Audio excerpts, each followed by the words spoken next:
भगवान ब्रह्म विद्या के आचार्य नारायण हुए। पहले नारायण समारंभाम शंकराचार्य मध्यमाम अस्मदाचार्य पर्यंतम वंदे गुरु परंपरा। ये हम लोगों की गुरु वंदना है। तो नारायण दो विद्या है, एक ब्रह्म विद्या है, एक सामान्य विद्या है। सामान्य विद्या पढ़ करके आदमी कलेक्टर, जज, ऑफिस जो भी संसार का काम करता है, और ब्रह्म विद्या के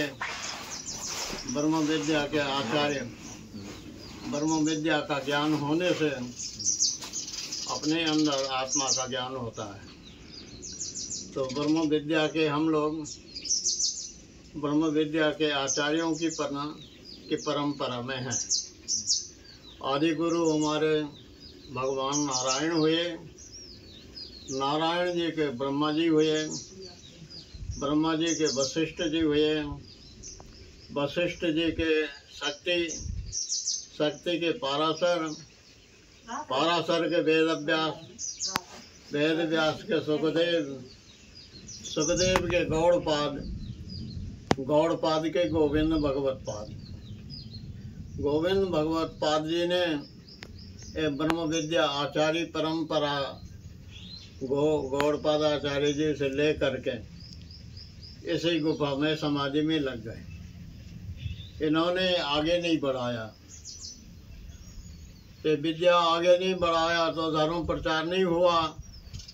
तो यहाँ कापालिक लोग यहाँ घूमने लगे, बौद्ध लोगों ने यहाँ अपना आक्रमण कर लिया, और बौद्ध लोग यहाँ हमारे जितने भी सनातन धर्मी हैं उनको बौद्ध धर्म की शिक्षा देने लगे। जब ये सब होने लगा तो देवताओं ने भगवान शंकर से प्रार्थना की कि महाराज आप धर्म रक्षा के लिए अवतार लें। तो शंकर जी ने दक्षिण भारत में आर्यम्बा के कोख से जन्म लिया। 8 वर्ष की आयु इनके माता के लिए थी, और 8 वर्ष धर्म रक्षा के लिए थे। 16 वर्ष की आयु थी इनकी। तो जब ये 8 वर्ष की उम्र में पूरी हो गई तो माँ ने इनको आदेश तो दिया नहीं, तो इन्हें अपने योग माया से सरोवर में मगर पैदा कर लिया। मगर पैदा कर लिया तो मगर इनके पैर पकड़ लिए। तो इन्हें चिल्लाया, बोले माँ आप हमको बचाओ, मगर खा जा रहा है। तो माँ दौड़ी।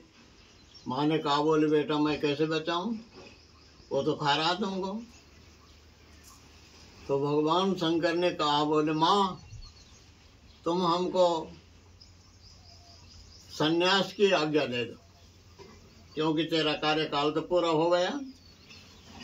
अब सन्यास का हमारा 8 वर्ष और है, तो सन्यास की आज्ञा दे दो तो ये छोड़ देगा। माँ ने कहा, बोले बेटा दिया, तुम सन्यासी हो जाओ। तो मगर वहीं लापता हो गए। उसके बाद माँ बेटा दोनों एक झाड़ के नीचे बैठे। माँ ने कहा, बोले बेटा हमारा दाह संस्कार कौन करेगा, तुम अकेले हो। तो भगवान शंकर ने कहा कि हम कहीं भी रहेंगे, आपके लिए आखिरी में मैं आऊँगा और मैं दाह संस्कार करूँगा। चले अब गुरु की खोज में वहाँ से चले दक्षिण भारत से, तो यहाँ आए। यहाँ गोविंद पाद जी ये अपने समाधि में बैठे थे, इसी गुफा में समाधि में वो बैठे थे। तो उनकी दरवाजे पर इनने स्तुति की, और इनकी स्तुति से गोविंद पाद जी की समाधि टूट गई। क्योंकि गोविंद पाद जी पतंजलि के अवतार हैं, विष्णु के अवतार हैं। और आदि गुरु शंकराचार्य शंकर के अवतार। तो शंकर की स्तुति से उनकी समाधि टूट गई और बाहर आए। तो बाहर चेलों ने बताया कि महाराज ये तो बहुत अद्भुत बालक है। बीच में अभी नर्मदा बाढ़ आ गई थी नर्मदा जी में, इनने नर्मदा जी को खुश करके उसके जल को अपने कमंडल में ले लिया। तो गोविंद पाद जी को हिमालय में सनक सनंदन आदि ऋषियों ने ये कहा था कि आपका एक बालक, एक शिष्य ऐसा होगा नर्मदा तट में जो नर्मदा के बाढ़ को अपने कमंडल में ले लेगा, उसको आप शंकर के अवतार जान लेना। तो भगवान गोविंद पाद जी को स्मरण हो आया, तो उन्होंने इनको अपने गले लगाया और अपने पास रखा। 3 साल तक यहाँ रहे आदि गुरु शंकराचार्य। और यहाँ से जब पढ़ाई लिखाई इनकी पूरी हो गई तो गोविंद पाद जी ने कहा कि बेटा अब जाओ तुम धर्म प्रचार कर। तो धर्म प्रचार के लिए यहाँ से निकले। तो कुमारिल भट्ट इलाहाबाद में सागनी में बैठे थे। उन्होंने कुमारिल भट्ट का व गुरु का शास्त्रार्थ हुआ। तो कुमारिल भट्ट ने गुरु को पराजित किया। तो ये लिखा है कि गुरु को जो अपमान करता है वो भूसा के तुषाग्नि में बैठ करके भस्म हो जाए, तब उसका प्रायश्चित होता है। तो भूसा में धीरे धीरे धीरे धीरे आग लगती है, तो धीरे धीरे प्राण जाएंगे, तो इनका जो है प्रायश्चित हो जाएगा।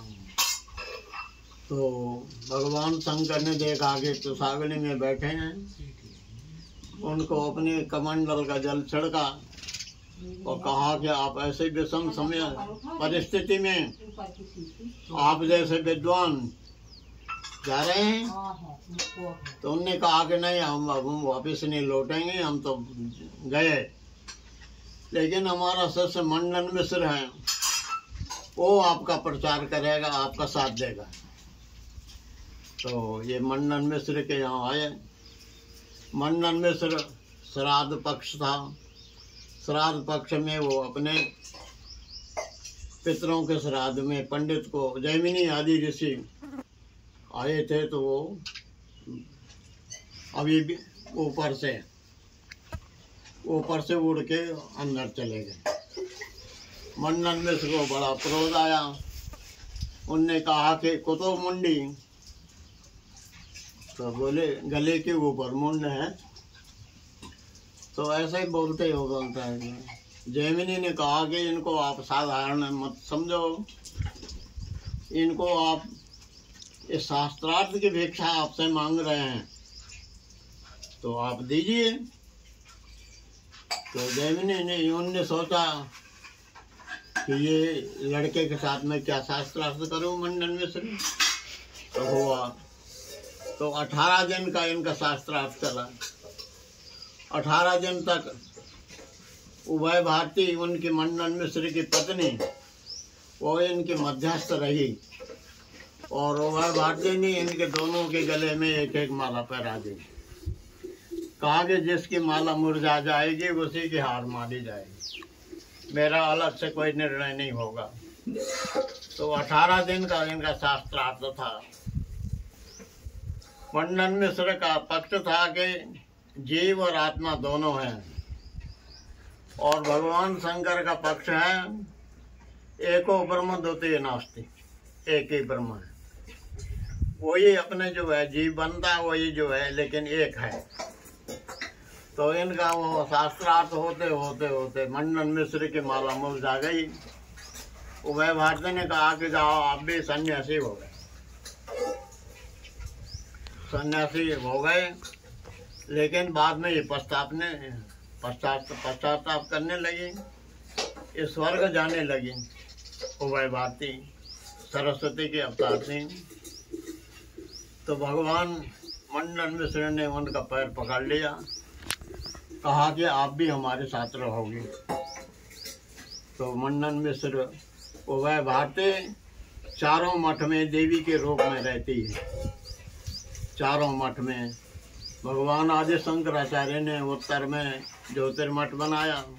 4 मठों की स्थापना करके और अपने 4 शिष्यों को स्थापित कर दी है।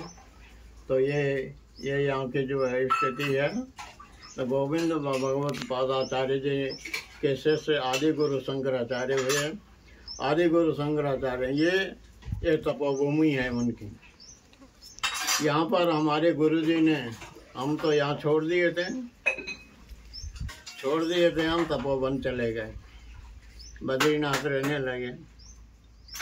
गुरु जी ने हमको वहाँ से पकड़ करके यहाँ ले आए। 15 दिन के लिए लाए थे और 30 साल हो गए तो गुरु जी चले गए। तो ये स्थान जो है ये गोविंद भगवत पाद जी की जो आचार्यों की परंपरा का ये आखिरी स्थान है। गोविंद नर्मदा जी का तट है। ये गुफा जो है पवित्र गुफा है। गुफा के शोध के लिए वो हमको तपोवन से यहाँ लाए। 1900 तो उसके बाद फिर हमने वो दरवाज़ा बनाया, बाहर का दरवाज़ा बनाया, फिर भीतर का बनाया। और उसमें देखा जब सबसे पहले हम वहाँ अंदर गए तो सफ़ेद आसन वाला एक चिन्ह मिला हमको। तो वहाँ सिद्ध लोग रहे।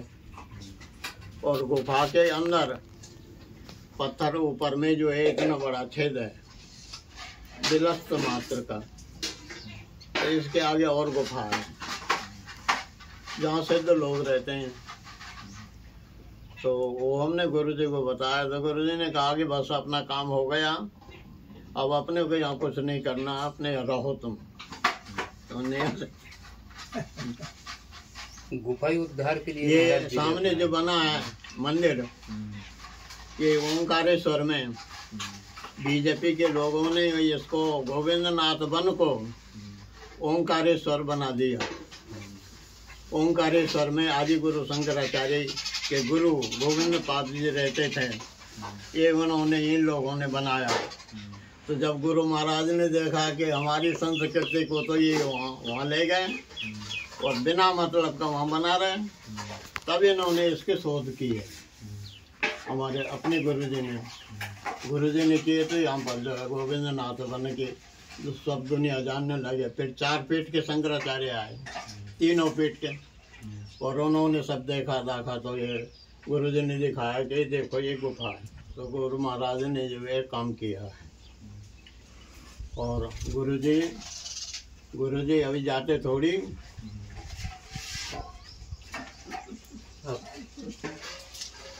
वो तो रहते हैं अभी। क्यों?